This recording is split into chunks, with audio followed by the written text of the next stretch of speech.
कृष्णा, खाना खा लिए? डिनर हो गया? क्या कृष्णा, मेरी आवाज नहीं आ रही क्या? आई थिंक आवाज आ रही होगी। हाँ, आना तो चाहिए। सही तो है। चलो, लगता है आज सब मौज कर रहा है।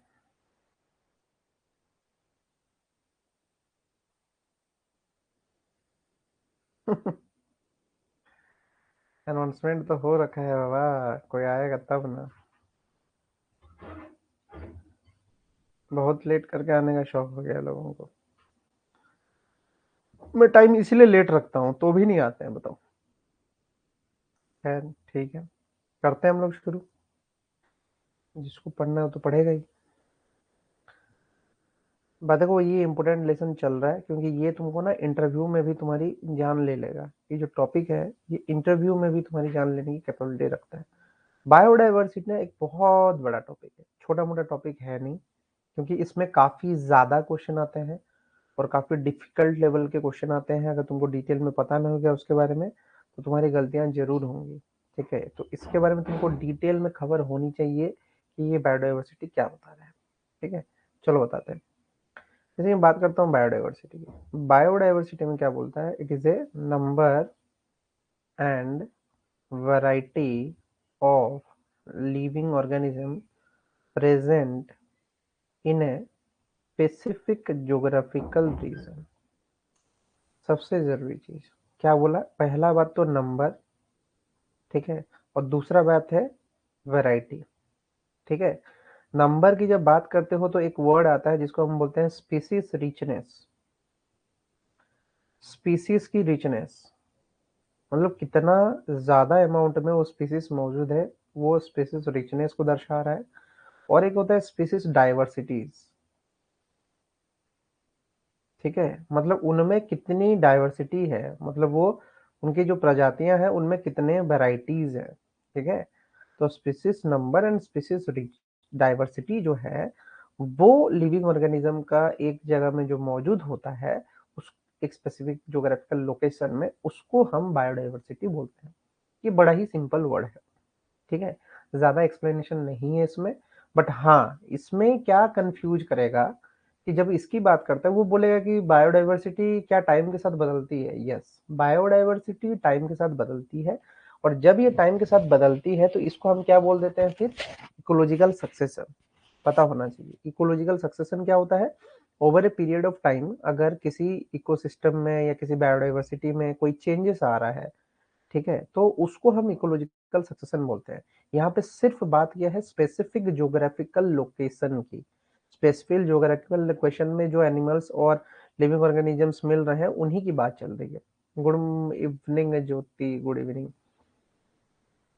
चलो, फिर क्या बात करता है कि it includes various plants, animals, micro organisms. Definitely दो तरीके के फूड चेन तो मिलेंगे ही मिलेंगे तुमको। एक तो तुम्हारा ग्रेजिंग फूड चेन मिलेगा और दूसरा मिलेगा तुमको डेट्रिटस फूड चेन। दो फूड चेन तो तुमको कंटिन्यूअसली मिलेंगे ही मिलेंगे।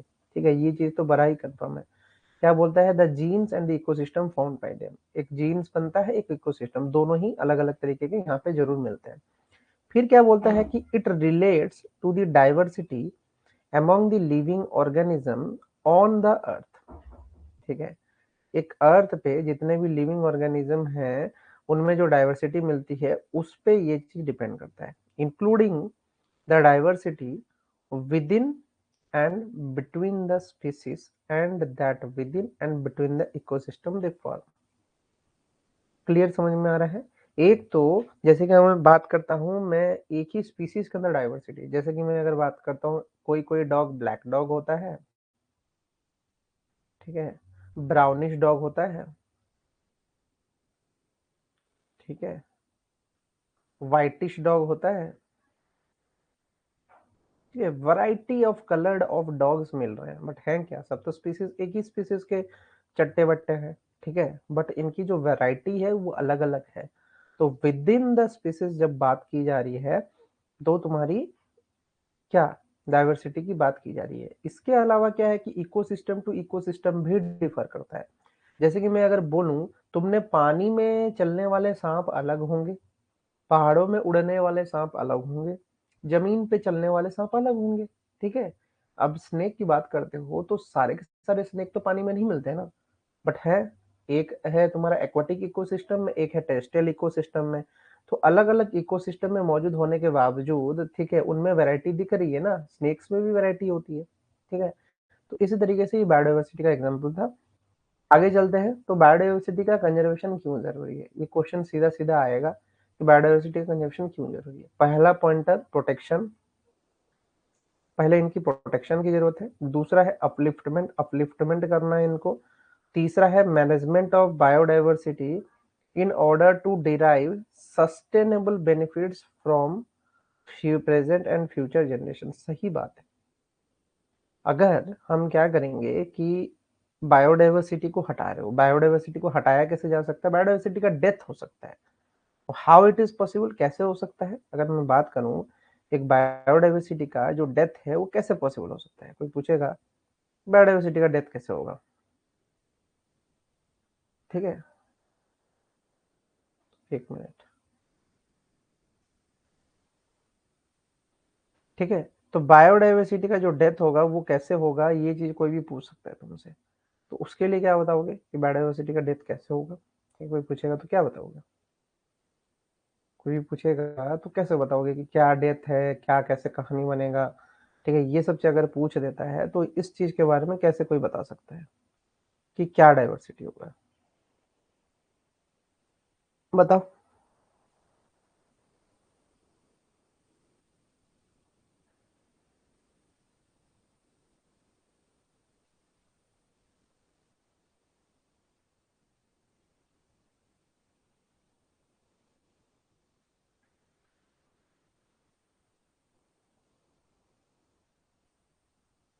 बताओ, यहाँ लिखा भी है कि बायोडाइवर्सिटी का डेथ है वो कैसे हो सकता है।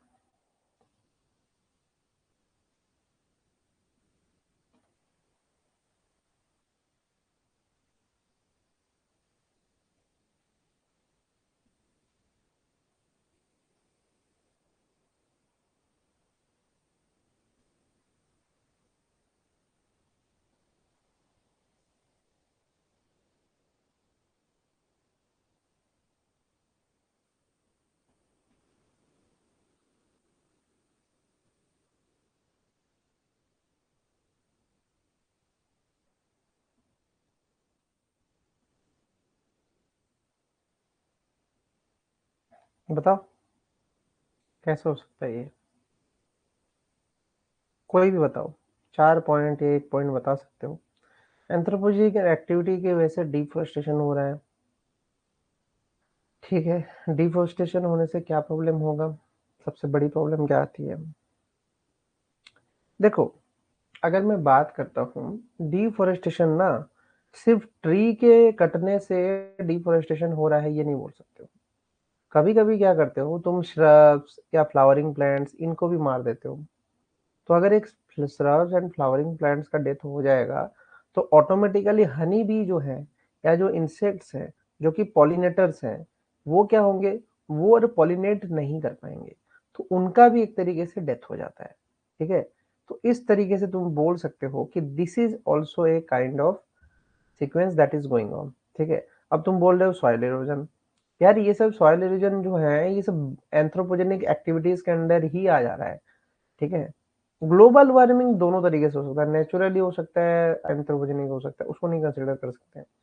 Rise in water level, water level rise होने से तुम्हारा जानवर मरते हैं क्या, आई डोंट थिंक ये उतना इफेक्टिव होता होगा एक्वाटिक लाइफ्स को।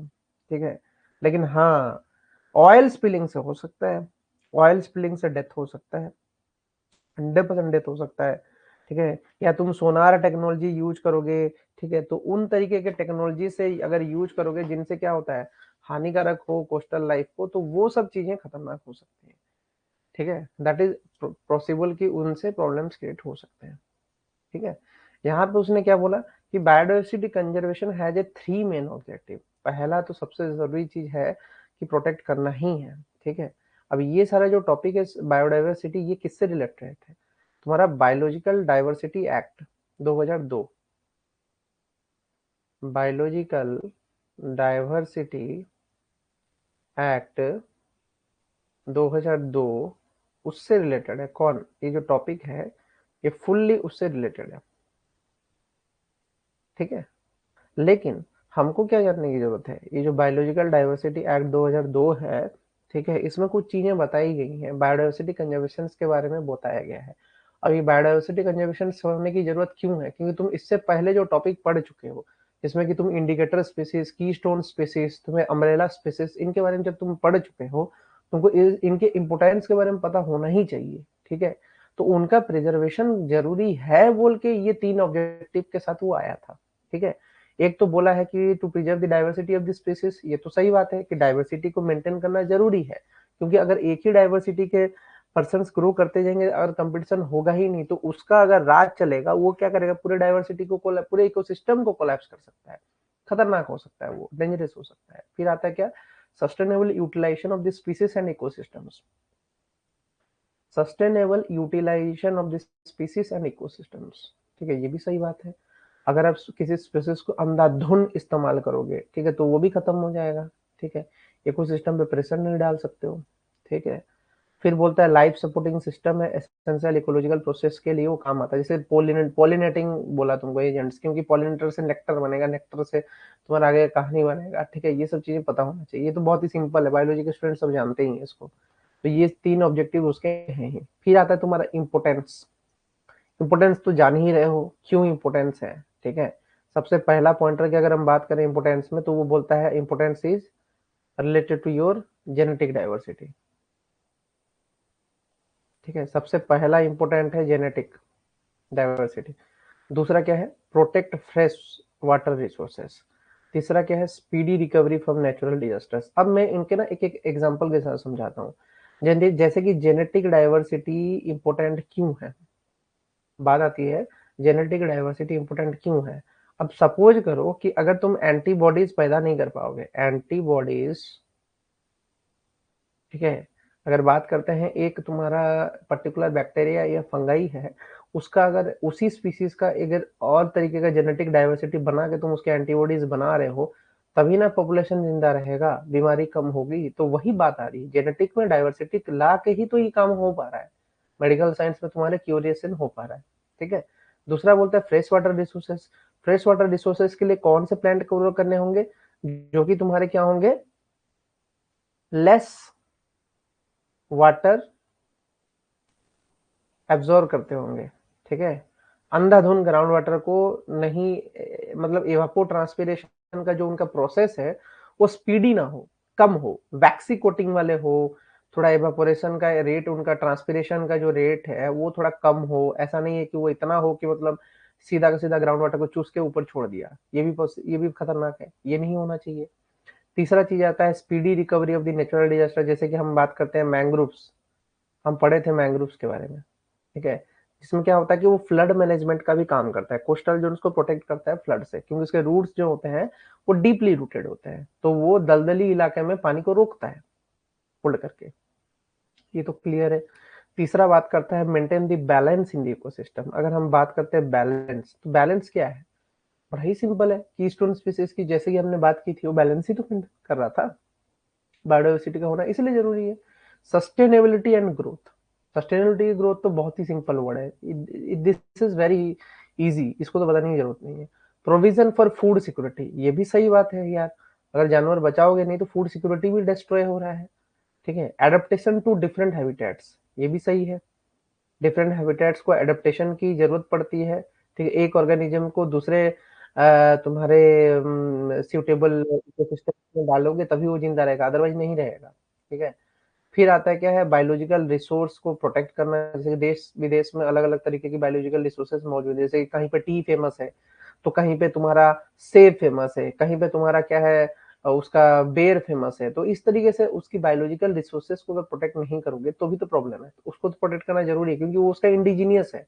जैसे एप्पल और सेब जो वगैरह वो कश्मीर के अच्छे होते हैं, तो उनको प्रोटेक्ट करना जरूरी है, अदरवाइज वो डिस्ट्रॉय हो जाएंगे तो उसकी स्पेशलिटी ही खत्म हो जाएगी उस स्टेट की, ठीक है। जैसे कि इसने बोला कि सॉइल इरोजन होता है, तो सॉइल प्रोटेक्शन के बारे में ध्यान देना चाहिए। और तीसरा सबसे इम्पोर्टेंट लास्ट जो है वो है maintain the food chain in the nature. Food chain को मेंटेन करना बहुत जरूरी है, बिना फूड चेन के मेंटेनेंस के तुम आगे काम नहीं कर सकते हो। ठीक है, ये जो 5-6 पॉइंटर्स है ना, ये खतरनाक पॉइंटर्स है, इनको अगर तुम समझ गए तो इंपोर्टेंस ऑफ बायोडाइवर्सिटी के क्वेश्चंस अगर आएंगे तो you can answer it very well. ठीक है, इसमें इजी है, कुछ बड़ा काम नहीं है। ओके, रीटा कुमारी। अरे रीटा, हम पहले भी मिले थे क्या?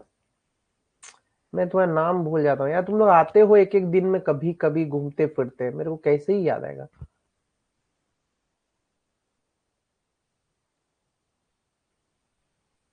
तुम्हारे ग्रुप में तो शायद मैं हूँ भी नहीं, चैट भी नहीं कर पाता हूँ। खैर छोड़ो। ओके, अब बात आते हैं क्या कि जो इम्पोर्टेंस में और क्या क्या पॉइंट है इम्पोर्टेंट है। ठीक है, तो पहला बात आता है कि इकोलॉजिकल रोल। जब हम बात करते हैं इकोलॉजिकल रोल की, तो इकोलॉजिकल रोल का एक अलग ही इम्पोर्टेंस है। क्या इम्पोर्टेंस है? इकोलॉजिकल रोल्स की बात कर रहे हैं, तो क्या होता है कि species of many kinds perform some of the other functions in an ecosystem. Every organism, besides fulfilling its own needs, also contributes something useful to different other organisms in the environment. ये तो सही बात है। तुम जानते ही हो कि mutualism जो है वो एक प्रोसेस है जिसमें कि तुम्हारा सिम्बायोटिक रिलेशंस वगैरह की बात की जाती है। ठीक है, तो वो तो होता ही है प्लांट्स के बीच में, ऑर्गेनिजम्स के बीच में। ठीक है, तो वो तो तुम्हारा एवरी ऑर्गेनिज्म है कि वो दूसरे ऑर्गेनिजम्स को कंट्रीब्यूट कर ही रहा है। ठीक है, तीसरा क्या है, दूसरा क्या है तुम्हारा इकोसिस्टम सर्विसेज। ये तो सही बात है, ये तो बताने की जरूरत नहीं है बायोडाइवर्सिटी का क्या है इकोसिस्टम सर्विसेज। प्रोविजनिंग सर्विसेज में जैसे कि प्लांट्स है, एनिमल्स है, माइक्रो ऑर्गेनिम्स है, वो दे क्या रहे हैं तुम्हारे food such as cereals and fishes, ये सब दे रहे हैं। ये तो बताने की जरूरत ही नहीं है। Cotton, wool, fuel, wood, neem, tulsi, by products जो भी फार्मास्यूटिकल्स में यूज होता है, ये सब तो बताने की जरूरत ही नहीं है। ये सब इम्पोर्टेंस है। बट मोस्ट इम्पोर्टेंट जो है वो ये है, वो ये क्या है कि रेगुलेटिंग सर्विसेज जो है वो काफी हद तक तुम्हारा इंपॉर्टेंट होते हैं। क्यों? क्योंकि देखो, ग्लोबल क्लाइमेट को या लोकल क्लाइमेट को मेंटेन करने की भी आदत उन्हीं की है। Manage the global level of oxygen, ये भी जरूरी है, ये भी जरूरी है, ये भी जरूरी है। तीसरा क्या है, carbon dioxide and other gases. Carbon dioxide and other gases का भी काफी हद तक रोल है। Maintains the fresh water quality by vegetation slowing run off. ठीक है, slowing run off. Absorb carbon by acting as a carbon sink, carbon sink की तरह ये भी एक्ट करता है। फिर आता है तुम्हारा सपोर्टिंग सर्विसेज। सपोर्टिंग सर्विसेज की बात कर रहा है। सपोर्टिंग सर्विस में क्या है कि बायोडाइवर्सिटी हेल्प्स इन पॉलिनेटिंग, जो बोला था न्यूट्रिएंट साइक्लिंग, जैसे कि नाइट्रोजन साइकिल, तुम्हारे फॉस्फोरस साइकिल, ये तो पढ़े ही हो। ठीक है, ग्रीन हाउस गैस का रिडक्शन वगैरह ये सब भी सिक्वेस्ट्रेशन करता है। तो इट इज वेरी इंपॉर्टेंट, ये सब जानते हो, इसको तो बताने की जरूरत नहीं है। लेकिन ये पॉइंटर्स जो है काफी इंपॉर्टेंट है। ठीक है, तो ये तुमको पता होना चाहिए कि हाँ ये चीजें हैं जो कि आता है। अब ऐसा पढ़ो ना कि कल को जाकर किसी को पढ़ा सको। तो सिंपली अगर ये पॉइंटर्स तुम शॉर्ट शॉर्ट फॉर्म में लिख के अपने नोट्स में रखोगे तो it will be useful for you. Although तुमको पीडीएफ सारे मिल रहे हैं। ठीक है, अभी तो 2 लेसन के हो गए हैं, तीसरे लेसन का ये खत्म हो ही रहा है, नेक्स्ट क्लास में खत्म हो जाएगा, इसके भी सारे अपलोड हो जाएंगे। तो इसका पीडीएफ तो तुमको मिल रहा है। प्रिंट अगर कर भी रहे हो, अगर तुम प्रिंट कर भी रहे हो तो भी तुमको रिकॉर्डेड लेक्चर से ना कुछ कुछ पॉइंटर्स जो है इंपॉर्टेंट, उसको हाईलाइट करते हुए पढ़ना होगा अगर प्रिंट भी कर रहे हो। ठीक है, यही तो इसीलिए तो दे दिया गया है तुमको, पीडीएफ भी अवेलेबल कर दिया गया है ताकि तुमको पूरा का पूरा जो ढांचा है और मटेरियल है वो एक बार में तुमको मिल जाए, जिससे कि तुमको और सुविधा हो करने के लिए क्लासेस को। ठीक है, सारी सुविधाएं तो दे दी गई है, अब बस तुमको क्या करना है, जरब निकालना है। ठीक है, जैसे कि अभी देखो रिटा आया था, रिटा फिर गायब हो गया। गजब है यार, आते हैं जाते हैं लोग, तो इससे क्या होगा, नुकसान होगा जो आता जाता रहता है। बात करते हैं social and cultural services, food web maintenance, scientific role. ठीक है, सोशल एंड कल्चरल इंपोर्टेंस की अगर बात करते हैं तो वो तो भाई डिपेंड करता है कि कौन सा किसी स्पीसीज का कहाँ पे क्या रोल है। ठीक है, जैसे कि बायोडाइवर्सिटी है वो क्या प्रोवाइड करता है, provides us the aesthetic pleasure, aesthetic pleasure देता है।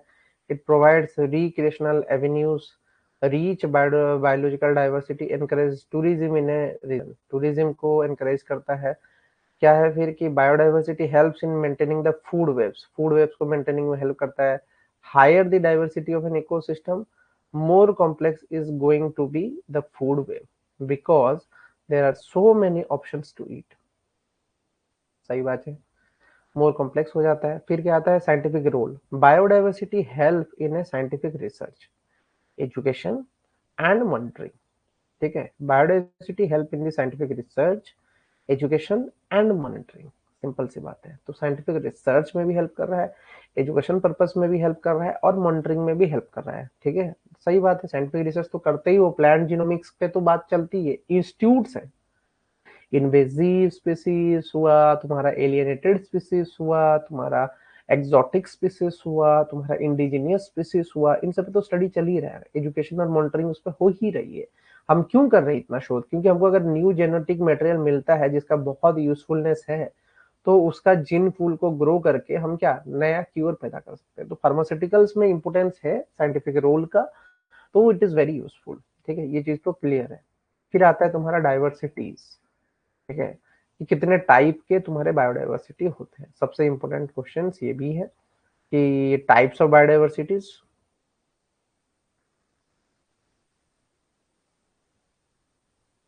Types of biodiversity. ठीक है, क्या क्या है? Genetic biodiversity, it can understood as the diversity of the genes within a particular species.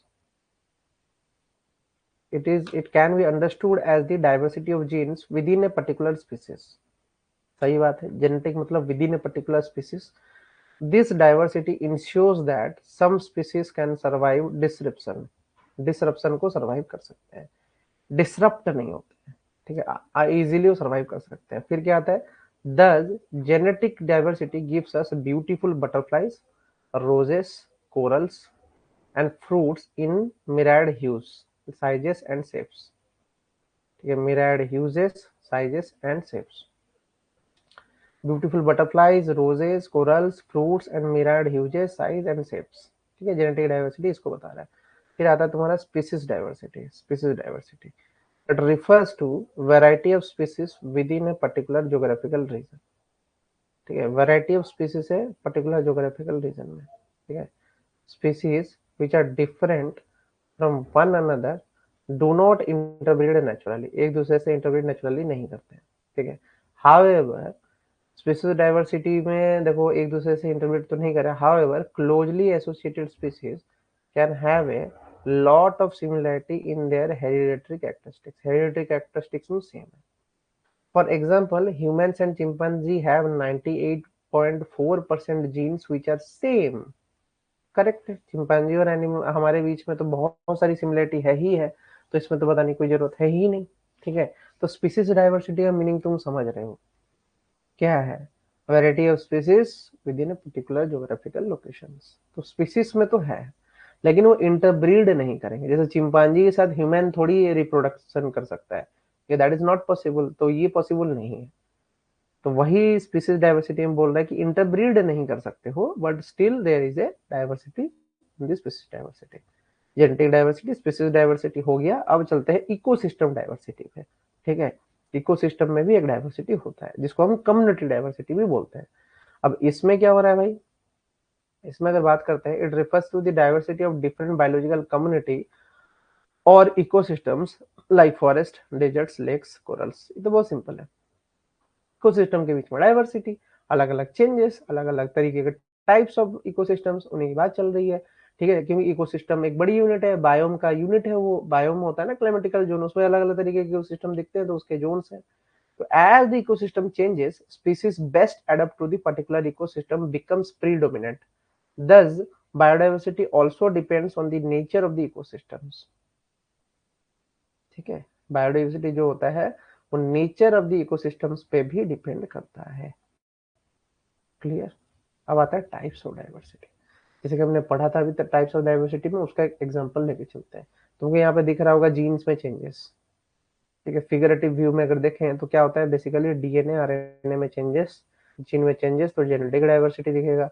Species में चेंजेस जैसे कि तुमको बताया था घड़ियाल, ये घड़ियाल है ना, कौन तुम्हारा मगरमच्छ, घड़ियाल वाला मगरमच्छ, ठीक है। तो मगरमच्छ में भी चेंजेस आते हैं, तो अलग अलग तरीके के मगरमच्छ होते हैं। इकोसिस्टम डाइवर्सिटी की बात करें तो तुमको यहाँ पे कोरल डाइवर्सिटी दिख रहा है, कोरल्स एक्वाटिक सब दिख रहे हैं, ठीक है। तो इकोसिस्टम में भी डाइवर्सिटी यहाँ पे दिख रहा है, ये नई चीज नहीं है, ठीक है। मतलब पानी के अंदर दोनों ही मिल रहा है, एक्वाटिक भी मिल रहा है और कोरल भी मिल रहा है, दोनों, ठीक है।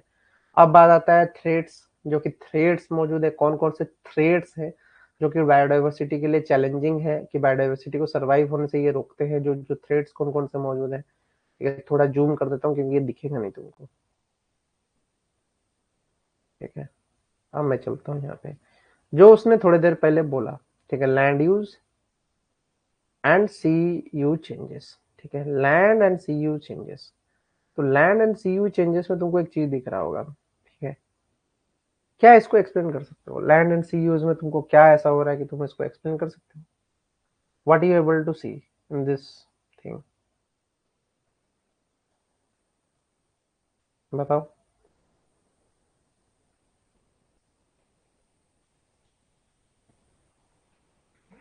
सिर्फ एग्रीकल्चर ही है जो कि डिस्ट्रक्शन कर रहा है, या कुछ और भी है? बताओ।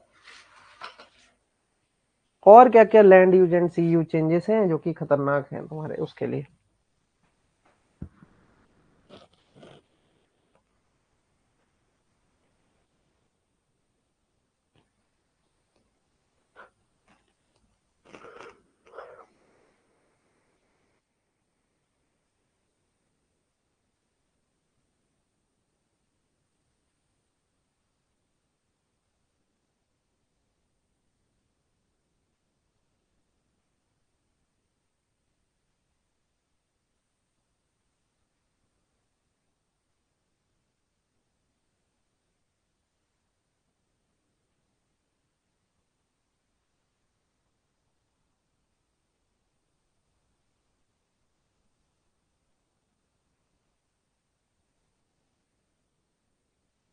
बताओ क्या चेंजेस हो सकता है इसमें?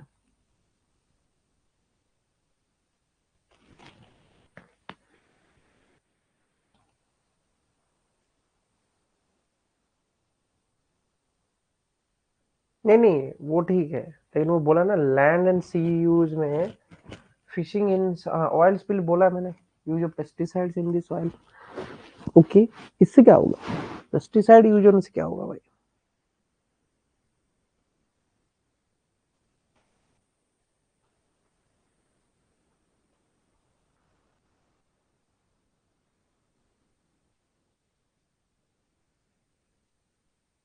कुछ याद है, पेस्टिसाइड से रिलेटेड कोई कहानी याद है कृष्णा?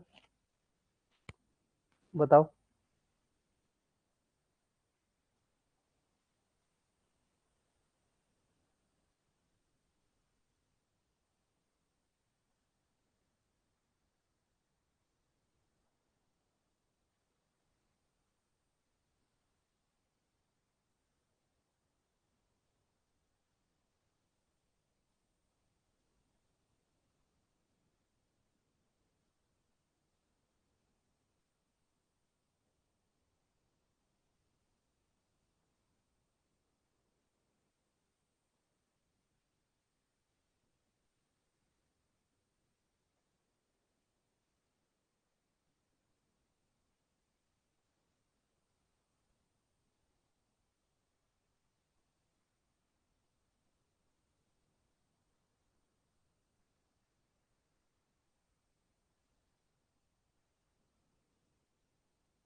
डीडीटी का नाम सुने हो? डीडीटी, कौन बताएगा डीडीटी का नाम क्या है, फुल फॉर्म? तो वो सारे लेसन इंटरकनेक्टेड है, इसलिए मैं ना तुमको पढ़ाऊंगा तो ऐसे पढ़ाऊंगा कि सब इंटरकनेक्टेड करके ही पढ़ाऊंगा, ऐसे हवाबाजी करके मत पढ़ो, तो इससे नहीं निकलेगा। डीईटी का फुल फॉर्म बताना मोहिनी। मोहिनी फटाक फटाक से बताओ, डीईटी का फुल फॉर्म क्या है? हम दो हमारे दो, कल तो बहुत नाच रही थी, आज बताओ, बताओ डीईटी का फुल फॉर्म क्या है?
3। ओहो, यही सब लिखोगे तुम लोग डीडीटी? क्या रे बाबा,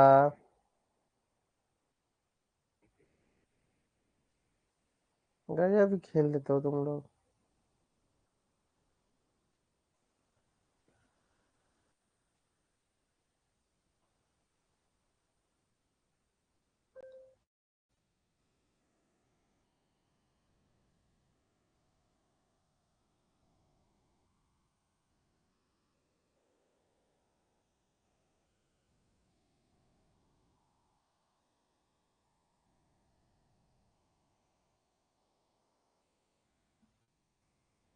क्या है डीडीटी का full form final?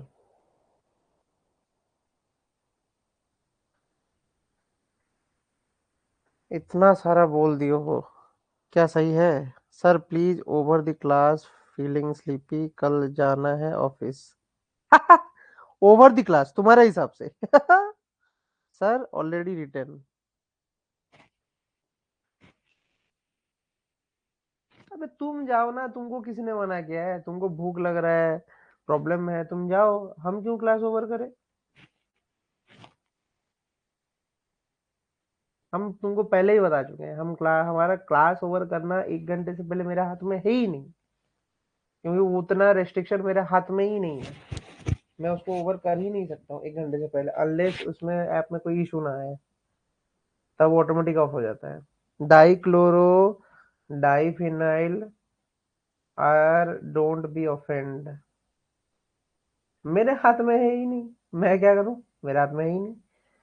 Dichloro diphenyl trichloro ethane, dichloro diphenyl trichloro ethane, tetra ethanamine. क्या यार, मोहिनी क्या क्या बोल दे रहा है, मैं मोहिनी को पूछा था और वही गलत बोले जा रही है। Dichloro diphenyl amine, dichloro diphenyl trichloro ethane. Sushila बोलती है डाइक्लोरो डाइफिनाइल ट्राइक्लोरो इथीन। भाई साहब, इतना गलत गलत मत बोलो। कृष्णा को भी शायद बनाना है 11 का टीम। ठीक है, जाओ तुम भाई 11 का टीम बनाओ फिर दोस्तवा की तरह, तुम्हारा भी वही काम है। अच्छा, मेरे को दिख रहा है कि मेरा तस्वीर नहीं दिख रहा है, कुछ प्रॉब्लम हो रहा है क्या वहां पे? मेरे को तो यहाँ दिख रहा है, मेरा फोटो दिख रहा है।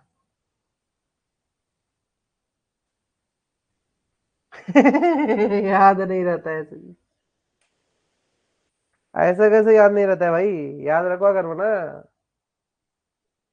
याद क्या नहीं रहता है, ये सब आएगा एग्जाम में और याद नहीं रहता है बोलोगे।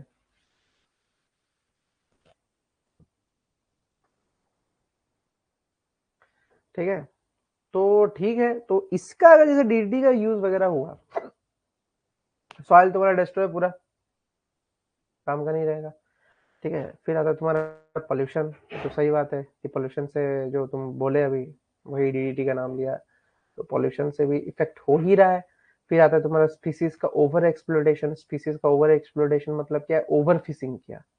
जैसे कि लिख रहा है कि ग्लोबल फिशिंग जो पॉपुलेशन है वो खत्म हो जाएगा 2050 तक। ठीक है। तीसरा है तुम्हारा क्लाइमेट चेंज। ठीक है, जिससे कि एनिमल्स क्या हो जाते हैं, फोर्स्ड हो जाते हैं एक इकोसिस्टम से दूसरे इकोसिस्टम को चेंज करने के लिए। एंड चौथ लास्ट जो है वो बहुत ही इंपॉर्टेंट है, क्योंकि क्या होता है कि जो इन्वेजिव स्पीसीज होते हैं, जैसे कि इन्वेजिव स्पीसीज जितने भी होते हैं, वो कंपटीशन दे रहे हैं। वो खासकर बहुत ज्यादा कंपटीशन दे रहे हैं। करेक्ट। ज्यादा कंपटीशन दे रहे हैं किसको? जो इंडिजिनियस स्पीसीज है, जो नेटिव स्पीसीज है, उनको कंपटीशन दे रहे हैं। तो उससे भी प्रॉब्लम हो जाएगा। स्लेड भी थोड़ा मूवी होगी है, अब विजुअल हुआ ऐप। No sir. ओके हाँ, अरे वो बीच बीच में पता नहीं क्या हो जाता है उसका, कैमरा हिल जाता है या क्या हो जाता है, कोई दिक्कत नहीं। ठीक है, हमको तो कंटेंट से मतलब है ना, कंटेंट क्या है क्या नहीं है। ठीक है, हम तो कंटेंट देखते रहना है, तो उस पर काम करना है। ठीक है, अब हम बात करते हैं तुम्हारा, ये तो हो गया तुम्हारा थ्रेड्स। ठीक है, थ्रेड्स की बात खत्म होने के बाद हम चलते हैं तुम्हारे बायोडायवर्सिटी हॉटस्पॉट की कहानी जानने के लिए। अभी बायोडायवर्सिटी हॉटस्पॉट का ना बनने के लिए एक क्राइटेरिया सेट है। एक क्राइटेरिया सेट है बायोडायवर्सिटी हॉटस्पॉट बनने के लिए ना, एक क्राइटेरिया है। वो क्राइटेरिया क्या है उस पर एक्सप्लेन करता हूँ सबसे पहले। ठीक है, तो बायोडायवर्सिटी हॉटस्पॉट बनने के लिए जो क्राइटेरिया है वो ये बोलता है कि the reason should have at least 1500 species of vascular plants. अब तुम में से कोई मेरे को बताएगा what do you mean by vascular plants? बताओ, वैस्कुलर प्लांट्स का मीनिंग क्या समझते हो? What do you understand by vascular plants? समझाओ समझाओ, वैस्कुलर प्लांट्स क्या होता है?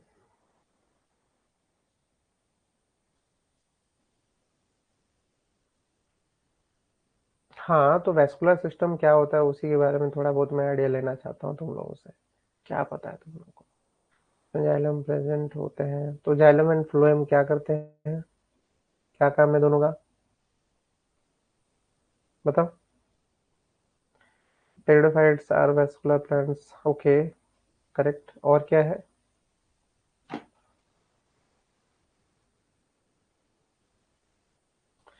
Nutritions, they are in the vascular systems, correct है। चलो, ओके, तो ये बोला कि 1500 स्पीसीज ऑफ वैस्कुलर प्लांट्स है। इसके बाद लिखता है it should have a high degree of endemism. अब तुम में से मेरे को कोई बताएगा what do you mean bye endemism या एंडेमिक स्पीसीज? इनके बारे में कुछ पता है तुमको? एंडेमिक स्पीसीज क्या होता है पहले ही पढ़ा चुका हूँ, थोड़ा बहुत तो बता ही चुका हूँ। ये एंडेमिक स्पीसीज क्या होता है और ये एंडेमिज्म होता क्या है?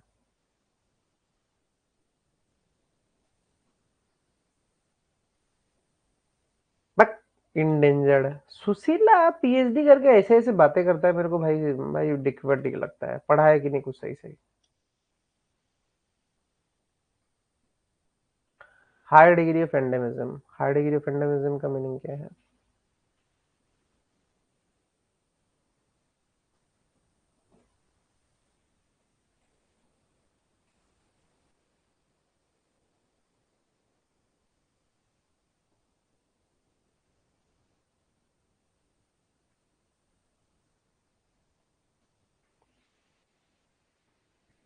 पता है कि नहीं, हाँ या ना? जल्दी जल्दी बोलो, तुम लोग वेट बहुत कराते हो यार। नो नहीं आता तो नो नो बोल दिया करो ना।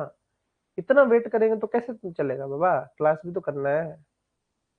फिर हम दो हमारे दो भी बनाने हैं, क्यों ये नहीं? नो नो, चलो ठीक है, बताते हैं। कि एंडेमिक स्पीसीज क्या होता है। ठीक है, देखो एंडेमिक मीनिंग होता है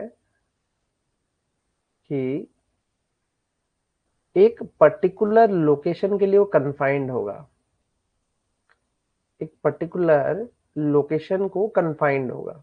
मतलब अगर मैं बात करता हूँ, जैसे हिमालय की बात करूँ, हिमालय में क्या होगा कि जो श्रब्स होंगे वो क्या होंगे, रूखे सूखे थॉर्नी टाइप से होंगे, कांटेदार वहां पे मिलेंगे। कहाँ पे, हिमालय में कांटेदार पेड़ ज्यादा दिखते हैं, थॉर्नी टाइप के श्रब्स जो होते हैं वो ज्यादा दिखते हैं।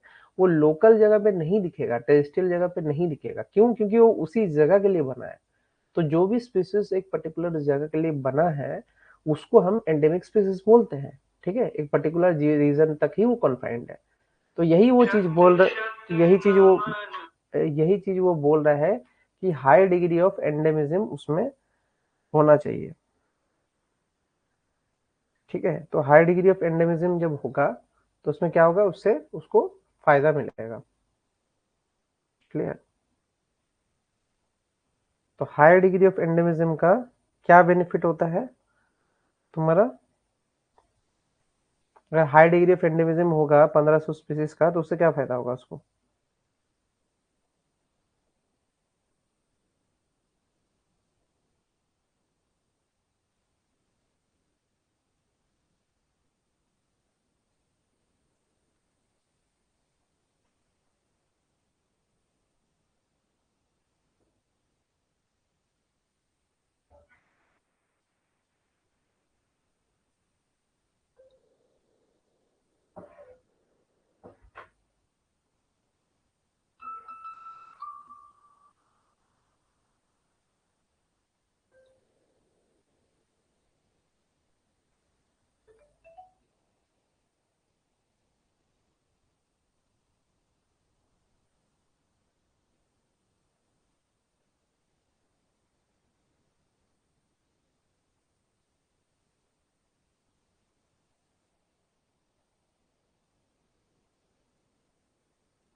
हाँ, कंफ्यूज तो रहोगे।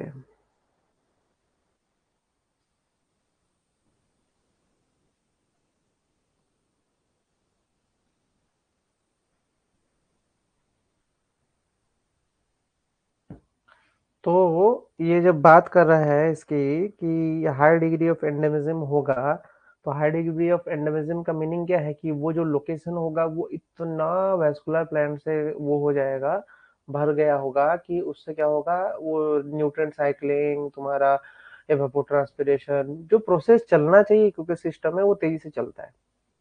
ठीक है, तो इसलिए इसका इंपोर्टेंस ज्यादा हो जाता है कि हाई डिग्री ऑफ एंडेमिज्म भी वहां पे मौजूद होना चाहिए। ये चीज उसने समझाया। क्लियर है? फिर बात बोलता है कि इट मस्ट कंटेन्स 30% और less of its original habitat.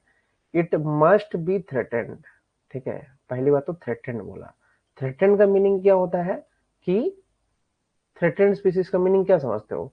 Threatened मतलब है कि वो उसको थ्रेट है लेकिन वो 30% होना चाहिए, उससे कम होना चाहिए। ये नहीं कि एक स्पीसीज है जो कि साला 50 से 80% थ्रेटेंड है और उसको तुम डाल दोगे इसमें तो दिक्कत है। तो 30 से कम या लेस अगर होगा थ्रेटेंड तभी बढ़िया होता है, तभी उसको हम कंसिडर करते हैं कि ये हॉटस्पॉट में आएगा, अदरवाइज नहीं आएगा। Otherwise it is not possible. ठीक है, कि उसको हम किसमें कंसिडर करें, तुम्हारे हॉटस्पॉट में कन्वर्ट करें। ठीक है, तो कम से कम 30% या उससे कम होगा थ्रेटेंड, तभी हम उसको कंसिडर करेंगे तुम्हारे किसमें, हॉटस्पॉट में। क्लियर? ये चीज समझ में आता है। फिर आता है तुम्हारा हिमालय, एग्जाम्पल के तौर पे इंडो बर्मा रीजन। तीसरा आता है वेस्टर्न घाट। चौथा आता है सुंडालैंड।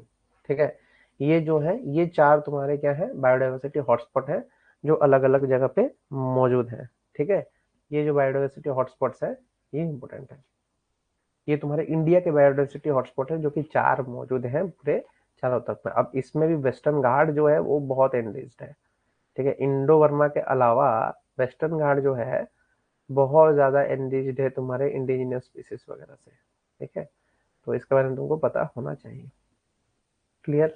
ये चारों के नाम कभी भी पूछ देता है, इसलिए कंफ्यूज मत होना।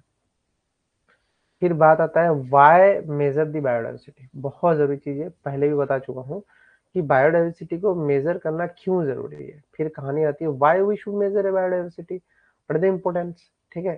क्योंकि अगर देखो हर चीज की तो गिनती हो ही रही है, तो बायोडाइवर्सिटी की गिनती क्यों ना हो। Richness, evenness across species are the two factors that make up the concept of the biodiversity, ठीक है। बायोडाइवर्सिटी का जो कंसेप्ट है वो इन रिचनेस एंड इवननेस से ही बनता है, ठीक है। रिचनेस एंड इवननेस का मीनिंग क्या समझा रहा है। रिचनेस तो समझ में आता है कि कितना ज्यादा वहां पे मौजूद है स्पीसीज, ठीक है। और इवननेस का मीनिंग क्या होता है कि अगर बात करता हूँ कि 10 गो शेर है और 10 गो बकरी है, तो वो इवननेस है। अगर 2 गो बकरी है 10 गो शेर है, तो कंपटीशन हाई हो जाएगा। उसी तरीके से अगर 50 गो बकरी होगा और 2 गो शेर होगा, तो भी कंपटीशन हाई हो जाएगा, क्योंकि ये सब बचने की कोशिश कर रहे होंगे और वो पेड़ पौधों को खाने की कोशिश करेंगे। 2 गो टाइगर नहीं मार पा रहा होगा, पेटू नहीं बन पा रहा होगा, इतना पेटू पेटू बन जाएगा खा के, तो फिर चल नहीं पाएगा। तो इवननेस होना चाहिए, ठीक है। मतलब ये भी नहीं है कि भूखा मार दो, और ये भी नहीं है कि तुम पूरा ही जान ले लो, ठीक है। तो उस तरीके का इवननेस भी उसमें दिखना चाहिए। रिचनेस और इवननेस ये दो प्रॉपर्टीज है। फिर क्या बोलता है, since A high biodiversity level is generally equated with ecological health, measuring biodiversity is extremely crucial. High biodiversity level क्या होता है, इकोलॉजिकल हेल्थ को मेंटेन करता है, तुम्हारा एक्सट्रीमली क्रूशियल होता है। और क्या होता है कि diversity is generally seen to promote the community stability, community का stability, productivity, resistance to invasion and other disturbances. ये सब जरूरी है, तुम पहले भी पढ़ चुके हो, ठीक है। इंपोर्टेंस में यही चीज बता चुका हूँ, तो इन सबको वापस से पढ़ाने की कोई जरूरत है नहीं, ठीक है। तो व्हाट इज बायोडाइवर्सिटी से बताने की जरूरत नहीं है, तो ये बहुत सिंपल है। लेकिन हम बात करते हैं, आईयूसीएन का एक रिपोर्ट आया था, international union on conservation of nature. इनका एक एस्टिमेट आया था कि 1.5 million plants and animal species जो है वो करंटली मौजूद है, कहाँ पे, पूरे वर्ल्ड में। एनिमल स्पीसीज जिसका 70% of the all known species को इंक्लूड करता है, ठीक है। ये चीज पता होना चाहिए, ये सब जो है इम्पोर्टेंट है। और इनमें से भी इंडिया में जो है 7% ही नॉन स्पीसीज मौजूद है आउट ऑफ वर्ल्ड में। अमेजन रेड फॉरेस्ट जो है वो ग्रेटेस्ट बायोडाइवर्सिटी, सबसे बड़ा बायोडाइवर्सिटी है, इसके बारे में पता होना चाहिए, इसको बताने की जरूरत नहीं है, ठीक है। फिर बात आता है कि स्पीसीज डाइवर्सिटी में और क्या क्या वर्ड्स हैं जो कि इंपॉर्टेंट है। स्पीसीज डाइवर्सिटी का मीनिंग क्या होता है, species diversity is the number of different species that represent in A given community. ये तो सही बात है। इसमें क्या होता है कि इसमें 3 कंपोनेंट है, वो 3 कंपोनेंट कौन कौन से हैं। एक आता है तुम्हारा स्पीसीज रिचनेस, दूसरा आता है टैक्सोनॉमी, तीसरा आता है फिलोजेनेटिक डाइवर्सिटी, एंड चौथा आता है स्पीसीज इवेंटनेस, ठीक है। स्पीसीज इवेंटनेस की भी बात किया उन्होंने। एक मिनट, इसको थोड़ा मैं चेंज करता हूँ, करके दिखा देता हूँ, एक मिनट।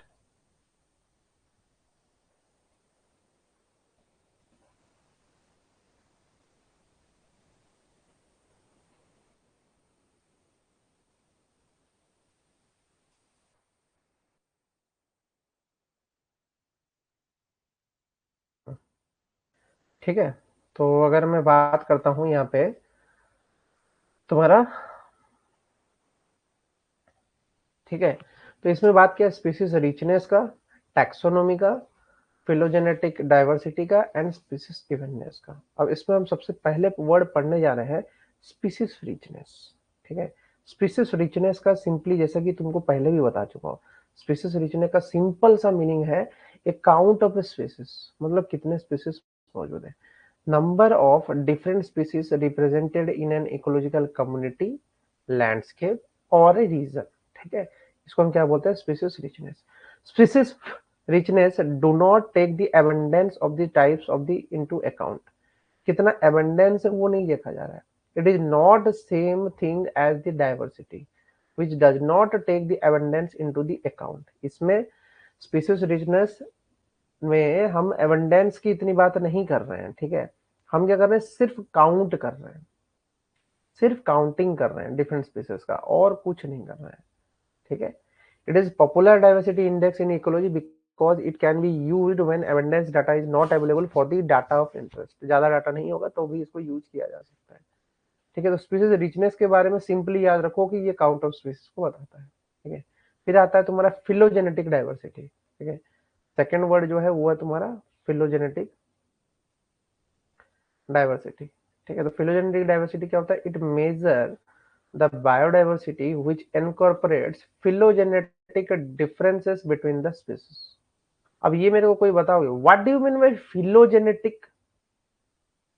कोई मेरे को बताएगा what do you mean bye phylogenetic? इतना पढ़ रहे हो बायोलॉजी, कोई मेरे को बताएगा what do you mean bye phylogenetic?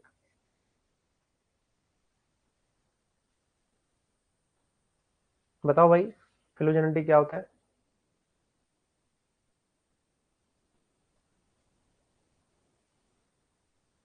क्या सुशीला मोहिनी कोई है ही नहीं क्या? सब गायब हो गया क्या? अरे है तो मोहिनी सुशीला ज्योति। क्या होता है भाई फिलोजेनेटिक?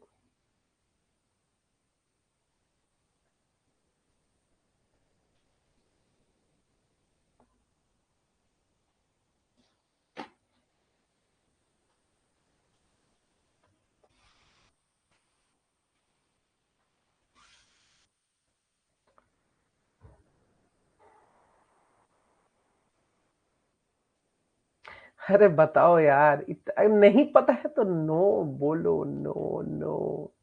ये सब मत बोला करो, है सर, नहीं है सर, है सर, नहीं है सर, ये सब मत बोलो। मैं पूछ रहा हूँ कि फिलोजेनेटिक डाइवर्सिटी क्या होता है वो बताओ।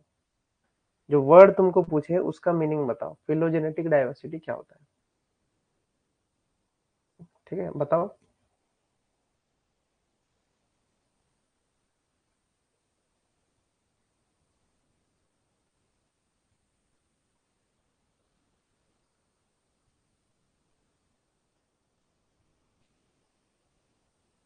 क्या लिख रहे हो?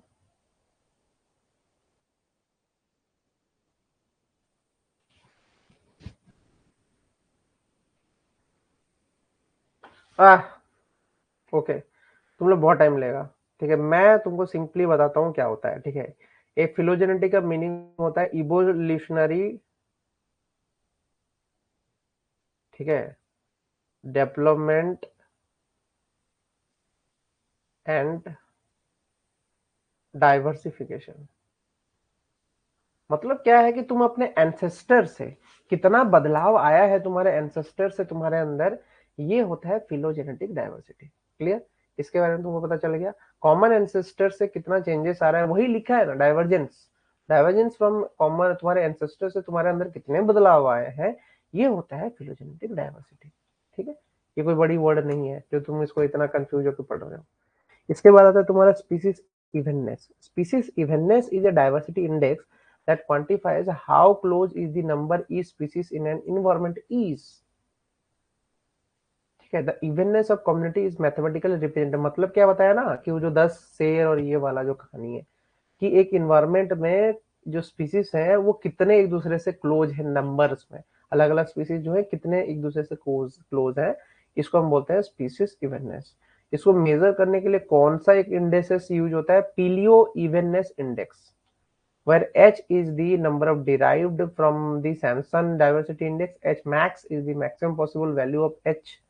ठीक है, ये फॉर्मूला तुमको याद होना चाहिए। ये पीलो इवेननेस इंडेक्स है, ये अगर दिया होगा तुमको तो तुमको सिंपली समझ में आ जाएगी क्या है। ठीक है, स्पीसीज इवेननेस मेजर करने के लिए है। डाइवर्सिटी इंडिसेस वगैरह क्यों है? डाइवर्सिटी इंडिसेस वगैरह है तुम्हारा फाइलोजेनेटिक इंडिसेस और फिलोजेनेटिक मैट्रिसेस के बेसिस पे। ठीक है, जिसमें हम क्या मेजर कर रहे हैं? स्पीसीज का रिचनेस मेजर कर रहे हैं, स्पीसीज का एबंडेंस मेजर कर रहे हैं, ये सब मेजर कर रहे हैं। तुमको यहाँ पे वर्ड दिख रहा होगा, ये सब पता होना चाहिए, स्पीसीज रिचनेस, स्पीसीज एबंडेंस। तो डाइवर्सिटी इंडिसेस जो है वो कैलकुलेट करते हैं किस बेसिस पे, ये सब चीजें पता होना चाहिए। तो पहला जो इंडिसेस है वो है सिम्पसन इंडेक्स। ये एक डोमिनेटिंग इंडेक्स है because it gives more weightage to common और डोमिनेंट स्पीसीज। जैसे कि मैंने पहले भी बताया कि एक इकोसिस्टम में अगर तुम्हारा प्लांट ज्यादा डोमिनेटेड है तो उसको ज्यादा इंपोर्टेंस देगा। In this case a few rare species with only a few representative will not affect the diversity. It takes into the account the number of species present as well as the abundance of each species। दोनों ही इसमें account में लिया जा रहा है। There are two different formula for calculating the Simpson index. पहला formula क्या है कि जिसमें आता है कि जो तुम्हारा ये क्या है, समेशन। क्लियर? ये वाला जो फॉर्मूला है इसमें आता है summation n upon capital N का होल स्क्वायर, ठीक है, ये बहुत ही सिंपल है, n अपॉन कैपिटल M का होल स्क्वायर, जिसमें कि तुम्हारा स्मॉल n जो है that is the total number of individual species of each species, n is the total number of organism all species, बहुत ही सिंपल है, ठीक है। दूसरे फॉर्मूले में तुमको दिख रहा होगा n into n minus one upon n into n minus one, ठीक है। इसमें क्या हो रहा है कि zero represent the infinite diversity, मतलब क्या है, अगर इसकी वैल्यू जीरो आ गई तो इसका मीनिंग है कि समझ लो इन्फिनिटी डाइवर्सिटी है, अगर वन आ गई तो कोई डाइवर्सिटी नहीं है। डाइवर्सिटी का मीनिंग समझते हो ना, डाइवर्सिटी का मीनिंग क्या होना चाहिए, मतलब एक ही स्पीसीज में बदलाव होना चाहिए, मतलब सेम ब्लैक कलर के कुत्ते पूरे इकोसिस्टम में नहीं होने चाहिए, बदलाव होना चाहिए, ठीक है। अगर ये इंडिसेस ये शो कर रहा है कि इसकी वैल्यू वन हो रही है तो कोई भी डाइवर्सिटी नहीं है, अगर जीरो है तो ये समझ के चलो कि बहुत ज्यादा डाइवर्सिटी है, that is the higher the value of D the lower is the diversity. This does not sound logical, so to get over this, d is often subtracted from 1 or the reciprocal of the index is taken, ठीक है। ये अच्छा नहीं लगता है ecological indicator में कि तुम जीरो को बोलते हो कि नहीं सब कुछ है और वन को बोलते हो कि कुछ नहीं है, ठीक है। तो जीरो एंड वन जो कंप्यूटर लैंग्वेज में है तो उसको तुम कंसिडर कर ले रहे हो, तो ये सुनने में खराब लगता था, इसलिए हम क्या करते थे, इसका रेसिप्रोकल ले लेते थे। तो रेसिप्रोकल जब लिया जाता था सिम्पसन इंडेक्स का तो ज्यादा अच्छे से बन जाता था। तो क्या बनता है देखो, जैसे कि हम बात करते हैं कि देखो ये एक स्पीसीज है जिसको हम बोलते हैं लैंटेना कैमेरा, तुमको दिख रहा होगा यहाँ पे एक स्पीसीज का मैंने तुमको एग्जांपल लिया है, जिसमें तुमको यहाँ पे दिख रहा है कि ये टेबल में कि ये है लैंटेना कैमेरा, ठीक है। ये लैंटेना कैमेरा, इसका नंबर कितना है 2, ठीक है। इसकी जो वैल्यू n माइनस ए ये आ रही है वो भी 2 आ रही है, आधा तोड़ा वसी का 8 है, 56 आ रहा है, ठीक है। सीजियम अरोमेटिकम 0, ठीक है। बामुसा बमो 0, ठीक है। आर्टोकुला हेट्रोप्लस, ठीक है 6, टोटल कितने हुए 15 थे, ठीक है। 15 स्पीसीज थे, 15 स्पीसीज मौजूद है, ठीक है। और n माइनस वन की वैल्यू आई 64, ठीक है। तो अब क्या समझोगे, इसमें 64 यहाँ पे है, ये आया, तो इसमें क्या बोलता है कि the lowest possible value of this index is 1, अगर तुम 1/d लेते हो तो उसकी वैल्यू 1 हो जाती है, which represents the community containing only a single species. The higher the value indicates the greater species. The maximum value is equal to the number of species in the sample. Example, if there are 6 species in a sample, the maximum value is 6. As per the example, let us consider the following table. ये जो table है ये तुमको दिखा रहा होगा, ठीक है। इसमें टोटल वैल्यू दे दिया है तुम्हारा n, टोटल n वैल्यू आ गया तुमको, जब n आ गया है और स्मॉल n है तो सिंपली क्या करना 15, ठीक है। 15 तुम्हारा n है और स्मॉल बात करते हैं तो लैंटेना कैमेरा का कितना है, लैंटेना कैमेरा का 2 है, इसका स्क्वायरिंग कर दो, प्लस क्या करो 8/15 का स्क्वायरिंग कर दो, ऐसे करके ऐड कर दो, है ना, ऐड करके उसका समेशन कर दो, वही ना है फॉर्मूला, उससे सिम्पसन इंडेक्स आ जाएगा, ठीक है। लेकिन तुमको करना क्या है, 1/d लेना है, 1d नहीं लेना है, 1/d लेना है। 1/d लेके देखो, अगर ये 1 के बराबर हो रहा है तो ये मान के चलो कि इसमें लोएस्ट पॉसिबल है, एक सिंगल स्पीसीज इसमें मौजूद है, सिंगल स्पीसीज का डाइवर्सिटी दिख रहा है। जबकि अगर वैल्यू ज्यादा आएगी तो तुम ये बता सकते हो कि नहीं इसमें क्या है कि स्पीसीज डाइवर्सिटी और दिख रहा है। ये 1/d लेने का रीजन क्या आया, 1/d लेने का रीजन ये आया कि अगर 1 है तो लोएस्ट डाइवर्सिटी, अगर 1 से ज्यादा है तो तुम्हारा हाईएस्ट डाइवर्सिटी, ये 1/d इसलिए लिया जा रहा है। पहले वाले में क्या हो रहा था कि 0 एंड 1 आने की वजह से ना बंदा कंफ्यूज हो जा रहा था कि ये क्लोज टू 0 हो रहा है तो वही इसमें डाइवर्सिटी ज्यादा है, ऐसे कैसे हो जाएगा, ठीक है। कोई सोचेगा ना दिमाग में कि सर ये वैल्यू आ रहा है तो इसका ऐसा कैसे हो जाएगा, ये सुनने में अच्छा नहीं लगता था, इसीलिए इसको बदल दिया गया, ठीक है। ये चीज समझ में आना चाहिए तुमको, कि सुनने में अच्छा नहीं लगे तो उसको बदल दिया गया, करेक्ट। अच्छा ये टेबल, तुमको ये टेबल शायद दिख नहीं रहा होगा, मेरे को एक टेबल को थोड़ा तुमको घिसका के दिखा देता हूँ।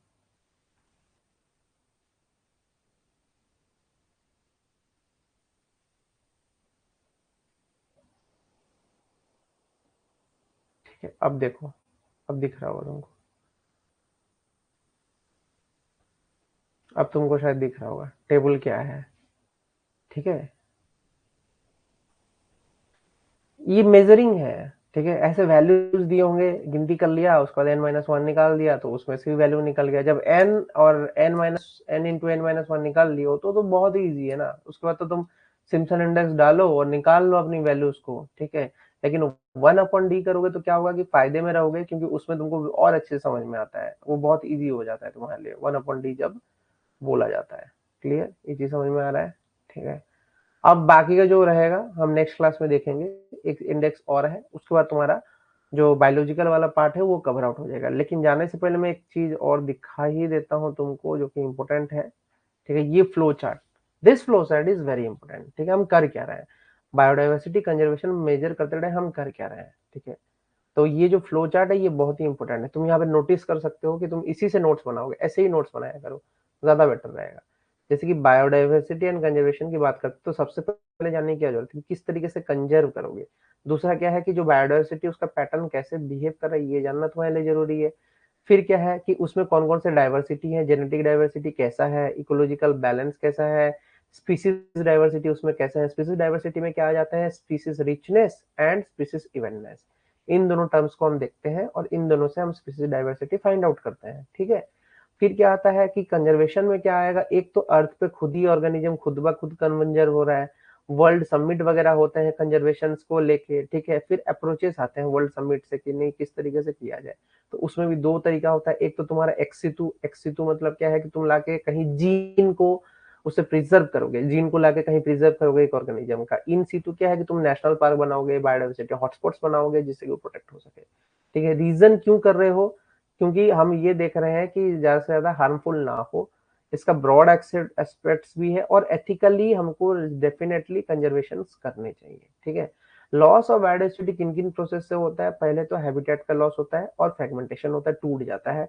ओवर एक्सप्लोटेशन होना शुरू होता है, इन्वेजिव ऑफ एलियन स्पीसीज, फिर को एक्सटिंक्शन, एक साथ तुम्हारा इन्वेजिव स्पीसीज भी गायब हो जाएगा और साथ ही साथ तुम्हारा नॉर्मल नेटिव स्पीसीज भी गायब हो जाएगा। ऐसा क्यों होगा, खुद सोचो ना, अगर तुम एक इन्वेजिव स्पीसीज को ग्रो कर देते हो तो वो क्या करेगा, वो अंडर वाटर ग्राउंड वाटर को ना खत्म ही कर देगा, चूस चूस के उसका ट्रांसप्रेशन करके हटा देगा। तो इससे नेटिव स्पीसीज को भी प्रॉब्लम है, खुद तो मरेगा ही मरेगा, नेटिव स्पीसीज को भी मार के मरेगा। तो ये भी प्रॉब्लम होता है, को एक्सटिंक्शन हो जाता है शुरू। ठीक है, तो ये जो डायग्राम है दिस इज वेरी इंपॉर्टेंट, इस तरीके से डायग्राम बना के अगर तुम नोट्स को बना लेते हो तो तुम्हारा और अच्छे से ये चीज को कवर आउट हो जाएगा। ठीक है, आई थिंक ये जो तुम्हारा कहानी है ये तुमको बड़े अच्छे से समझ में आया होगा, इस पे और मैं चर्चा नहीं करूंगा क्योंकि लेट हो रहा है। तो तुम्हारा जो नेक्स्ट टॉपिक रहेगा उसमें हम प्रिजर्वेशन वगैरह और भी कुछ हैं जो बट पोर्शन को कवर करते ही एक क्लास में, एक क्लास या 1.5 क्लास और लगेगा। ठीक है, 1.5-2.5 घंटे क्लास लगेगा। कल का क्लास अगर 2.5 घंटे कर लेते हैं तो उसको भी खत्म कर देंगे, पूरा इकोलॉजी का यूनिट 3 भी खत्म हो जाएगा। देन वी विल, हाँ संडे तुम्हारा शायद टेस्ट रहेगा तो उसके लिए तैयार रहना, संडे टेस्ट रहेगा, यूनिट 1 का ही रहेगा मोस्टली, आई थिंक यूनिट 1 का ही रहेगा क्योंकि यूनिट 1 ही अभी उसको दिया जा रहा है, धीरे धीरे करो, कोई हड़बड़ी नहीं है। ठीक है, यूनिट 1 के नोट्स कंप्लीट है तो उसको पढ़ो और करो।